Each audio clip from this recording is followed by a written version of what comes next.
China ही नहीं, अब France में भी बड़ा कहर टूटा है। जानेंगे किस तरीके से केदारनाथ जैसा हाल हो गया है और पूरा का पूरा गांव बह गया है। जहां एक तरफ ये सब कुछ चल रहा है, वहीं दूसरी तरफ भारत की इकोनॉमी को लेकर एक बड़ी खबर आई है। भारत ने अपना ज़्यादातर सोना अब क्या घर में ही इकट्ठा करना शुरू कर दिया है। आखिरकार भारत ऐसा क्यों कर रहा है? जियोपॉलिटिक्स में बहुत कुछ चल रहा है, हमेशा की तरह जानने को मिलेगा बहुत कुछ। आइए जानते हैं इन खबरों को विस्तार से। फ्रांस का एक हिस्सा भारी बारिश का सामना कर रहा है। बारिश के बीच ग्लेशियर फटने से यहाँ केदारनाथ जैसा हादसा हुआ है। मूसलाधार बारिश से फ्रांस के ला बेरार्डे गाँव में बाढ़ आ गई है। माउंटेन रेंज फ्रांसीसी आल्प्स के एक्रिन्स नेशनल पार्क में बड़ी संख्या में पर्वतारोही, पर्यटक और स्थानीय लोग फंसे हुए हैं। पर्वतारोहियों के लिए ये एक लोकप्रिय स्थान है। यहाँ काफी संख्या में लोग घूमने के लिए आए हुए हैं। हेलीकॉप्टर की मदद से बचाव कर्मियों ने स्थानीय निवासियों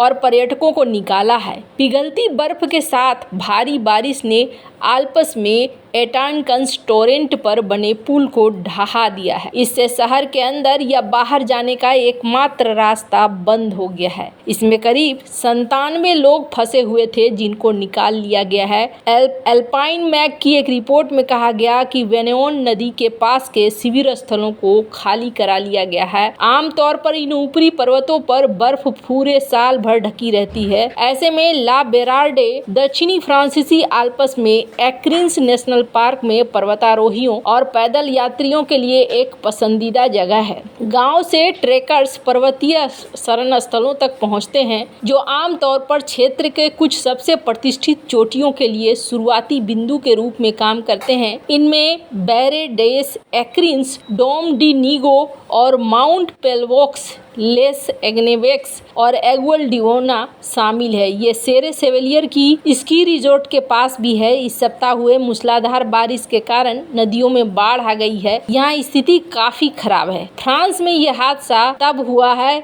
जब भारी बारिश के बाद ग्लेशियर झील टूट गई और इसके बाद पानी के साथ मलबा बहते हुए हुएला बेरार्डे गांव में आया और लोग फंस गए। राहत की बात यह है कि इस घटना में अभी तक किसी के मौत की खबर नहीं है। इमरजेंसी सर्विसेज ने वक्त रहते लोगों को निकाल लिया। हालांकि इस मलबे से ज्यादातर घर या तो बह गए हैं या बुरी तरीके से क्षतिग्रस्त हो गए हैं। ला बेरार्डे गांव से किलोमीटर से ज्यादा दूर स्विट्जरलैंड के जर्मेट में भी इसी तरह की घटना हुई है। यहाँ मेटर विस्पा नदी में फ्लैश फ्लड आया और नदी के किनारे टूट गए। इसकी वजह से जर्मेट कस्बे में भी बाढ़ आ गई है। पूरे कस्बे में यातायात बंद हो गया। जिस तरीके से दुनिया भर में जलवायु परिवर्तन का असर देखा जा रहा है, ये जलवायु परिवर्तन बहुत ज्यादा भारी पड़ने वाला है पूरी दुनिया को, क्योंकि ऐसी ही खबर चाइना को लेकर भी आ रही है कि चाइना के आधे इलाके में बारिश हो रही है, बाढ़ आ रहा है, तो वहीं आधे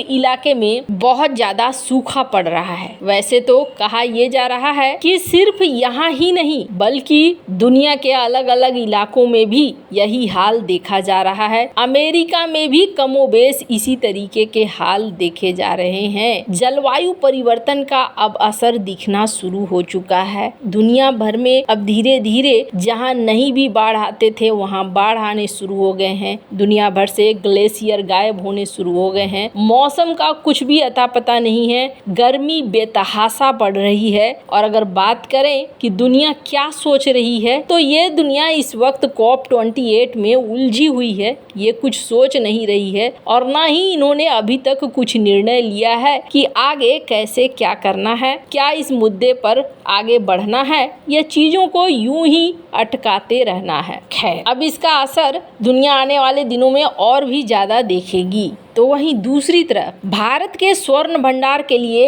एक और गुड न्यूज आई है। भारत का विदेशी स्वर्ण भंडारण 6 सालों में अपने निचले स्तर पर पहुंच गया है। भारत का गोल्ड रिजर्व में इस साल मार्च के अंत तक 47% की गिरावट आई है। ये गिरावट साल 2017 के बाद से पहली बार देखी गई। इससे पहले बीते महीने रिजर्व बैंक ऑफ इंडिया ने ब्रिटेन से 100 टन सोना वापस मंगवा लिया था। दरअसल रूस यूक्रेन युद्ध को देखते हुए भारतीय रिजर्व रिजर्व बैंक ने मार्च 2022 में विदेशों से सोना वापस भारत मंगाना शुरू किया था। ये कदम अमेरिकी सरकार की ओर से रूसी विदेशी मुद्रा परिसंपत्तियों के फ्रीज करने के बाद उठाया गया, जिसके बाद से मार्च 2024 के अंत तक भारत का गोल्ड रिजर्व 822.1 टन हो गया था। रिजर्व बैंक ऑफ इंडिया के गवर्नर शक्तिकांत दास ने कहा है कि इस कदम का श्रेय पर्याप्त घरेलू भंडारण क्षमता को जाना चाहिए। उन्होंने आगे कहा कि इसका कोई गलत मतलब नहीं निकालना चाहिए। मार्च के अंत में आरबीआई की कुल स्वर्ण होल्डिंग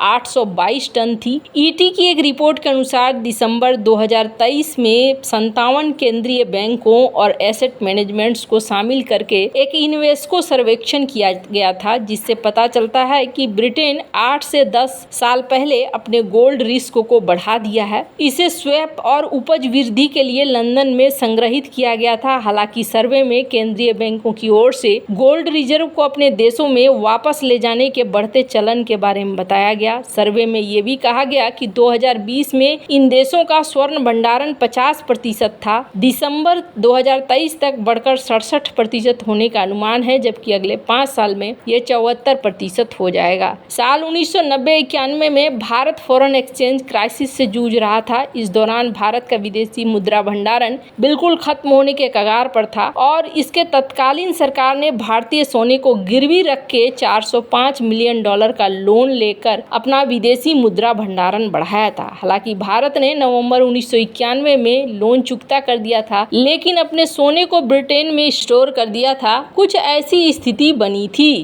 पर अब देखा जा रहा है कि बहुत ही तेज रफ्तार में भारत अपने गोल्ड को वापस रिजर्व कर रहा है। और सिर्फ यही नहीं, बल्कि चाइना भी अपने गोल्ड भंडारण को तेजी से बढ़ा रहा है। सिर्फ गोल्ड भंडार की ही बात नहीं है, ये भी देखने को मिल रहा है कि भारत के फॉरेक्स रिजर्व में भी बढ़ोतरी देखने को मिल रही है। 2 बड़ा कारण है। सोने को रखना इतना आसान भी नहीं होता है। 1991 में भारत ने अपनी जो आर्थिक स्थिति थी उसे देखते हुए ये फैसला लिया था, पर अब भारत के फॉरेक्स रिजर्व में भी अच्छी खासी बढ़ोतरी हो रही है। स्क्रीन पर एक आर्टिकल देख सकते हैं। तो वहीं दूसरी तरफ भारत अब ये भी समझ रहा है कि दुनिया भर के देशों में अपने एसेट्स को रखने से वो सुरक्षित नहीं है। बेहतर होगा कि इन एसेट्स को अपने घर में रखा जाए। अपने घर में ही ये एसेट्स सुरक्षित हैं, किसी दूसरे तीसरे के घर में ये बिल्कुल भी सुरक्षित नहीं है। हालांकि जिस तरीके का माहौल बना है उस तरीके के माहौल में ये बात भी बिल्कुल सही है।